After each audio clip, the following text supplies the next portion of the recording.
So now let's see how we can work around with depth of field inside of Blender.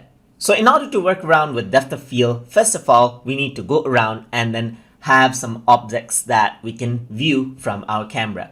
So I'm going to go around over here, press Shift D right here, and then I'm going to press Z right here so that I can move this out over here in axis. Similarly, I'm going to press Shift D right here, and if I were to press Y, then I can move it into that axis. I'm going to select all, and then I'm going to press Y to move it out right here. So similarly, I have multiple objects, as you can see.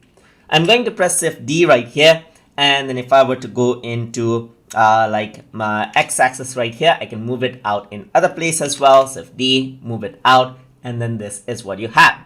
So now I'm going to go to animation, and then you see the camera view right here, as you can see right here. So I can go around and then use Z to move around the camera to different locations as well. So I'm just going to go around and place it right over here, as you can see.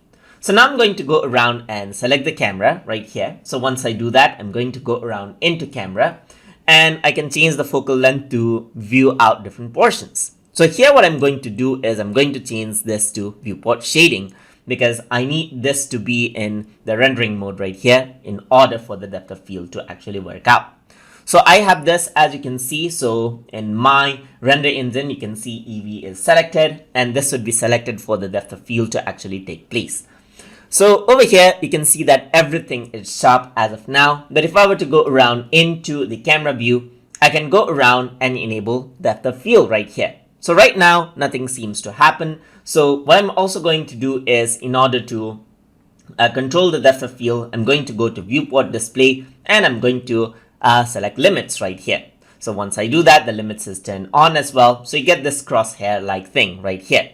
So I'm going to go around onto the camera, and in depth of field, I'm going to go around and decrease the f-stop right here to 0.1. And here you can see that the blurriness effect actually takes place effect. You can see that the object that is far behind is not blurred out, but the object which is closer is blurred out right now. So over here in the setting, you see the crosshair right here. So if I were to select the camera, I can use the crosshair. I can drag this in to change around the focus of the camera, as you can see. So I can go around and then focus it out. So wherever the crosshair is, the focus is there. So the crosshair is right around this section right here. So you can see that this is where the crosshair is. So if I were to keep the crosshair right here, you can see that it is being focused on the tip. If I were to get it towards backward, you can see that the focus range changes out accordingly, as you can see.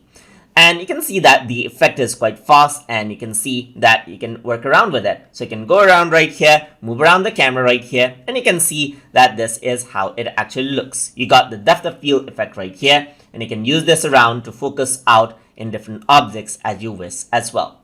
And that is how you can work around with depth of field inside of Blender. So I hope you guys learned something as always. And as always, please like, comment, share, and subscribe.